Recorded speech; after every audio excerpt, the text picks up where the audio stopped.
21st of December 2020 is the date I will never forget.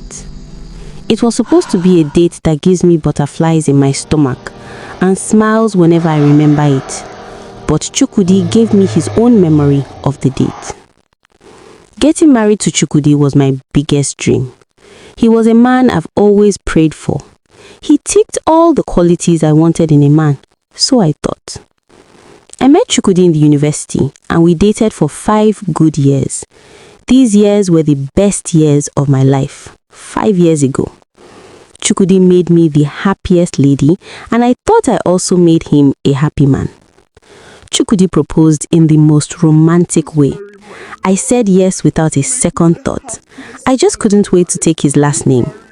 We were both so happy. The wedding planning began.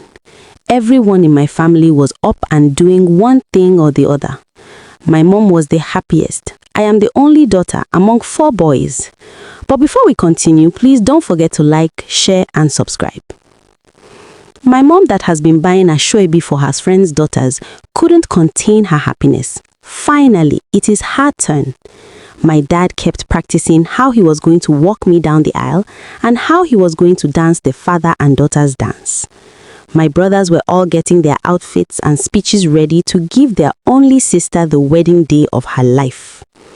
The traditional wedding was done in a grand way. Then came the white wedding, the bridal shower, content transitions. Everything was just according to how I had imagined. The morning of the wedding, I woke up and called Chukwudi on the phone in his hotel room. I told him how I can't believe all this is real and happening. He responded with, "Me too." That short reply sent a message. That was unlike him, but I ignored it. I told myself not to overthink it. Makeup done. Everyone set. All this time, Chukwudi hasn't seen my wedding dress yet. When he saw me in it for the very first time, he cried. I thought it was out of love. We took some pictures together, but I noticed he was acting a bit distant. I would say something and would have to call his name before he responded, like someone whose mind is somewhere else. I just brushed it off. I thought maybe he was just nervous about everything. We drove to the church. I walked down the aisle with my dad. It was so surreal. Time to exchange vows. Chukwudi was visibly shaking. I tried to calm him down with my eyes and body language, but it didn't help. Time for Chukwudi to say his vows. He yelled out loud, "I can't, I just can't." My heart sank, but I managed to ask him, "You can't do what?" He said, "I just can't go on with this wedding, Rosemary. I don't love you anymore." Then turned to walk away. Everyone tried to stop him, but he just became aggressive. He entered his car and drove off. I was at the altar, in total confusion, trying to process what had just happened. Then I collapsed on the floor. I fainted. Chukwudi called off our wedding right at the altar with no explanation whatsoever. All efforts to reason with him were in vain. My heart couldn't handle the shock. I fainted. I woke up in a strange room surrounded by my family members. Immediately I woke up, they all rushed to me. "Are you okay? How are you feeling? Please lie down and rest," they said. Still very confused, I asked, "Why are we here? What happened? Where is Chukwudi? Why are we not at the wedding reception?" No one could answer. "Just rest, my child. Do not think of anything right now. Just relax. We are here for you," my mom said while trying to hold her tears. The sadness on my family's faces brought back the memory of what had happened.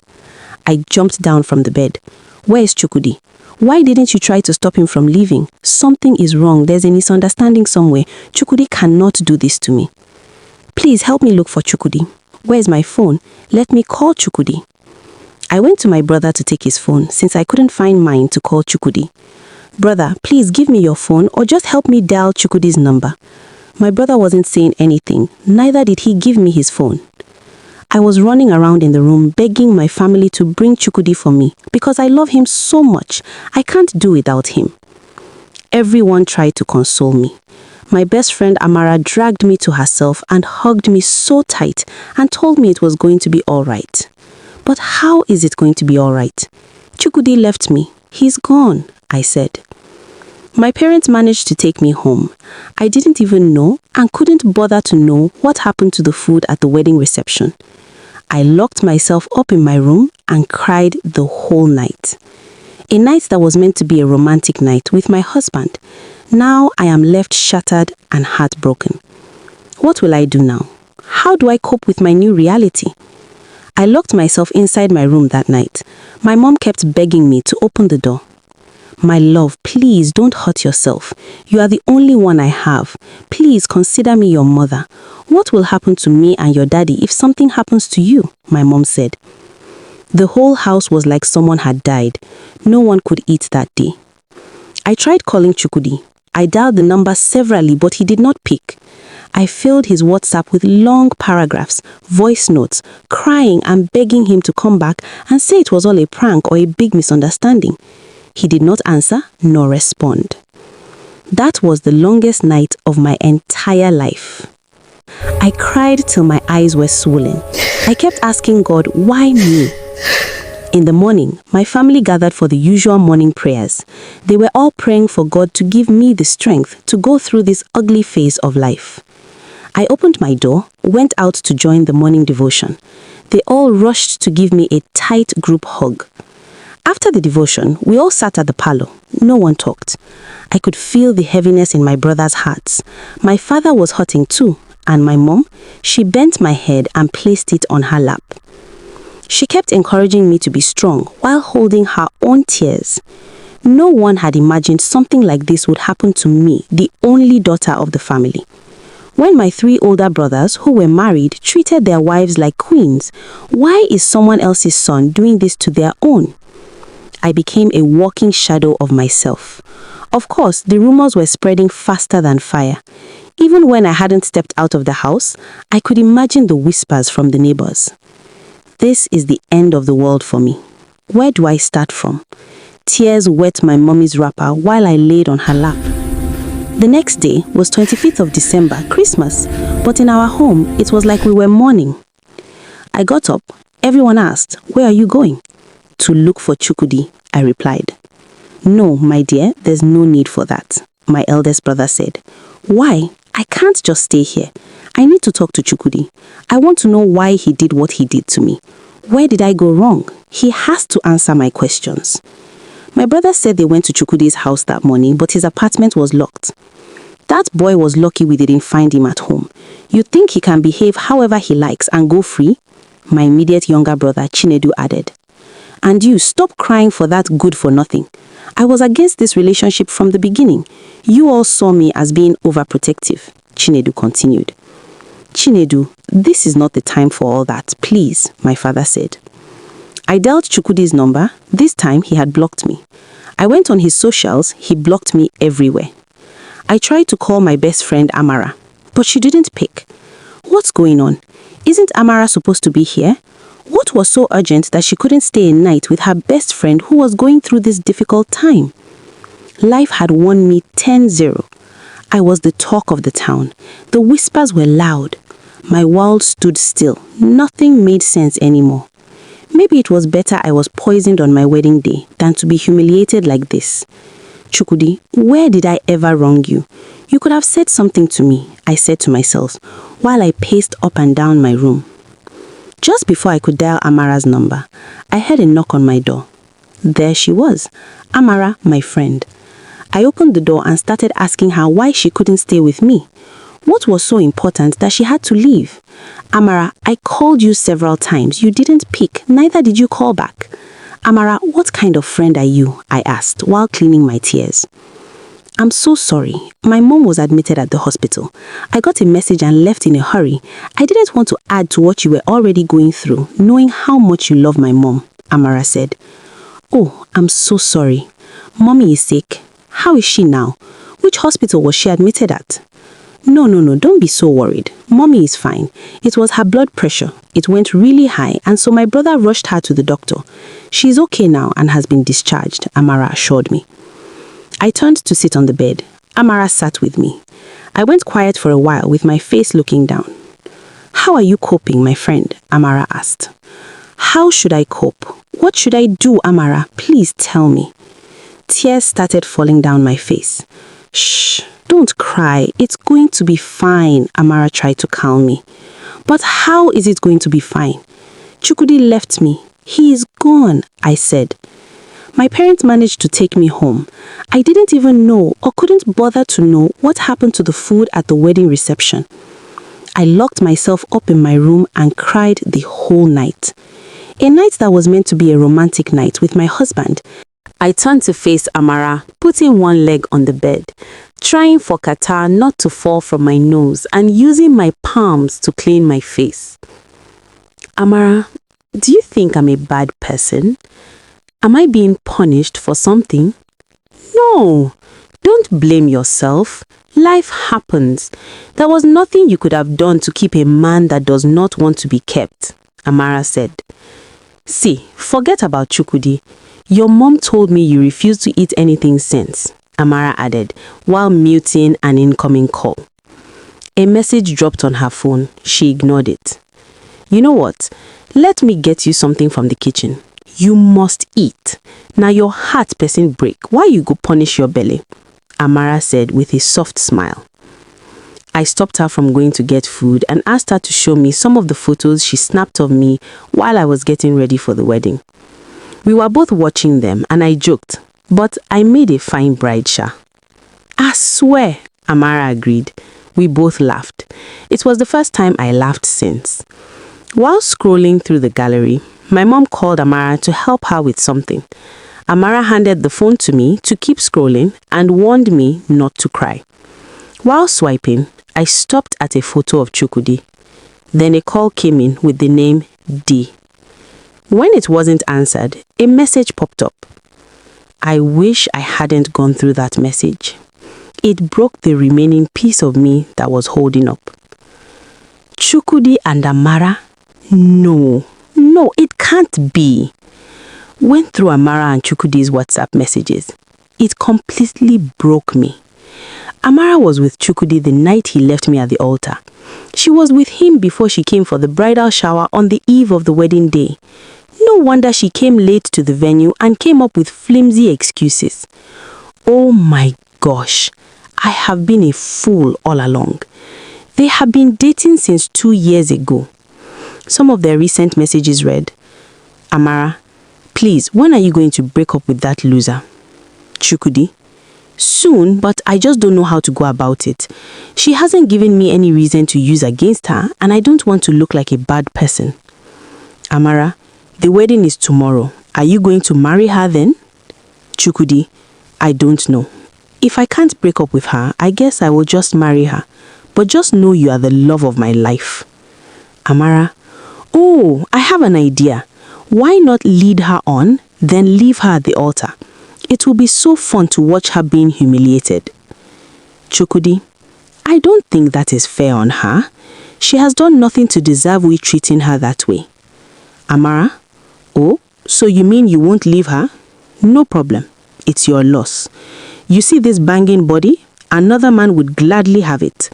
Good luck with your boring sex life with your fiancé. Or sorry, wife. My stomach sank. Oh, Chukwudi, you even discussed our intimate moments with her?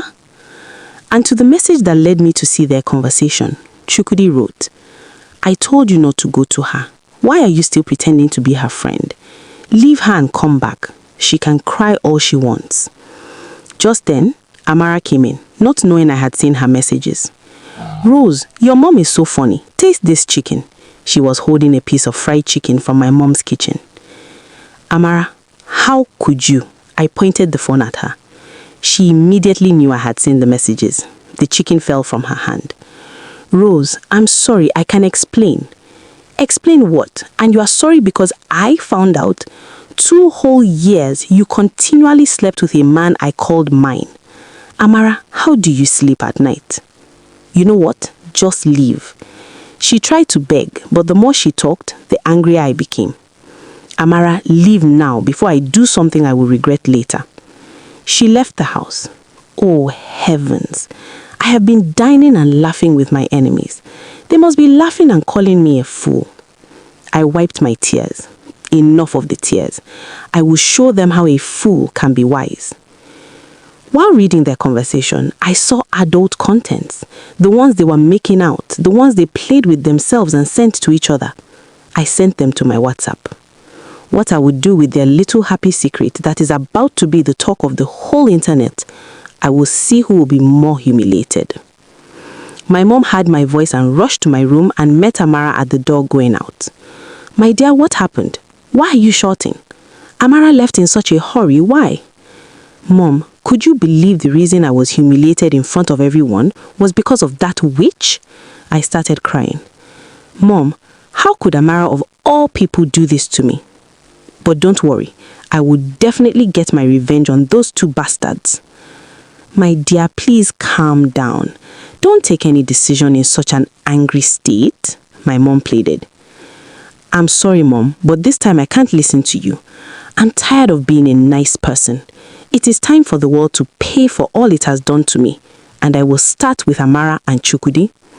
They were having fun while calling me a fool. Mom, they both humiliated me. I can't even step out freely. People point fingers at me. Why should I let those two walk away freely when I have something that will embarrass them for the rest of their lives?"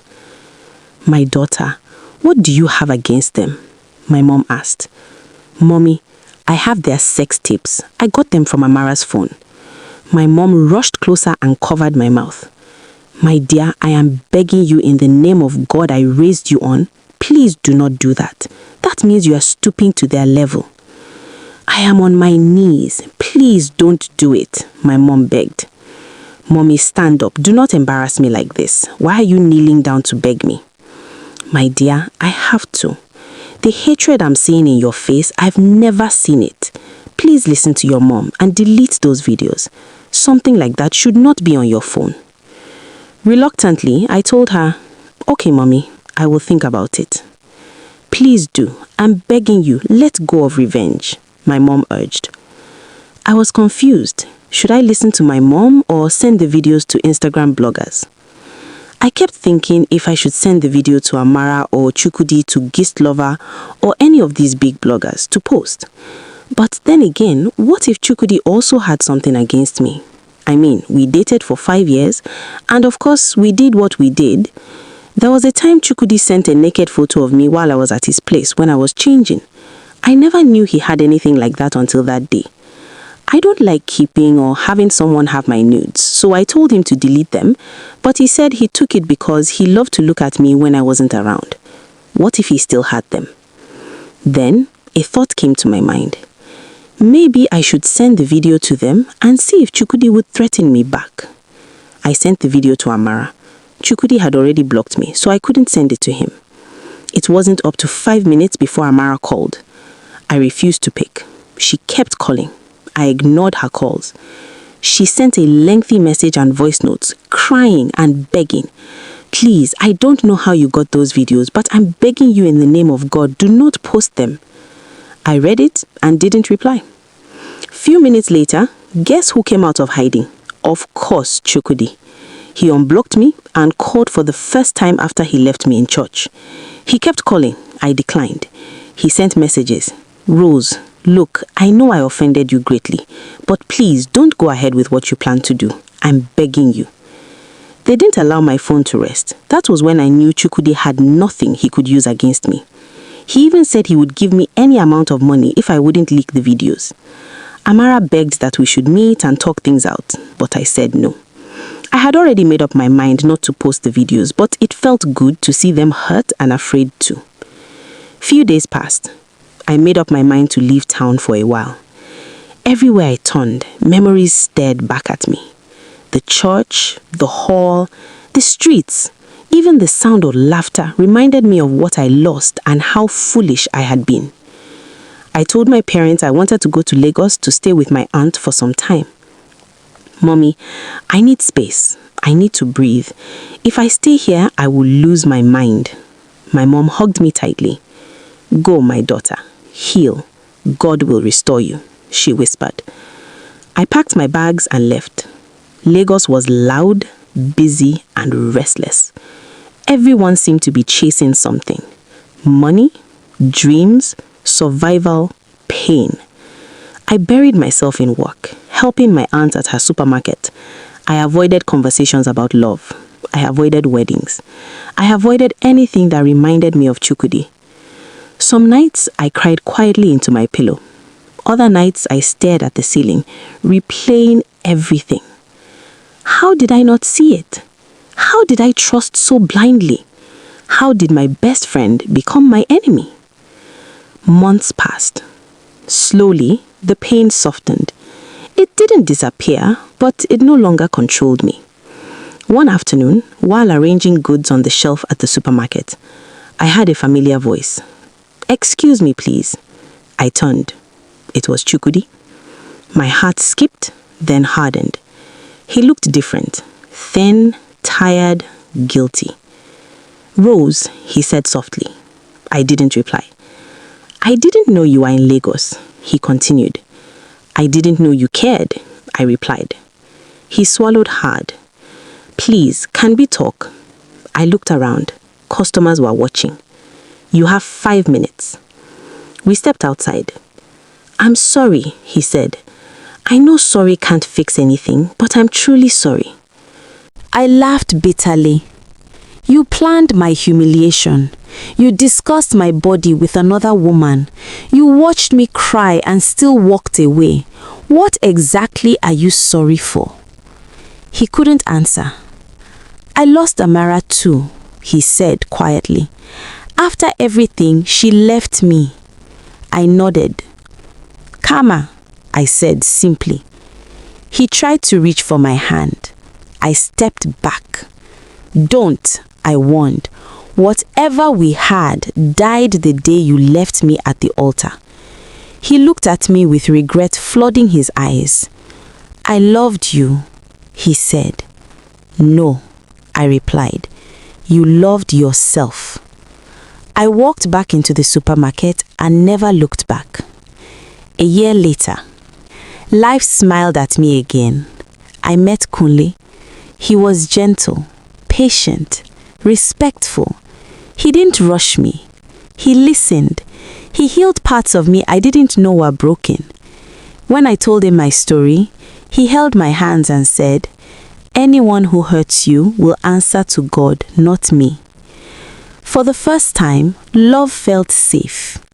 We got married quietly. No crowd, no drama, just peace. On my wedding day, I didn't shake. I smiled.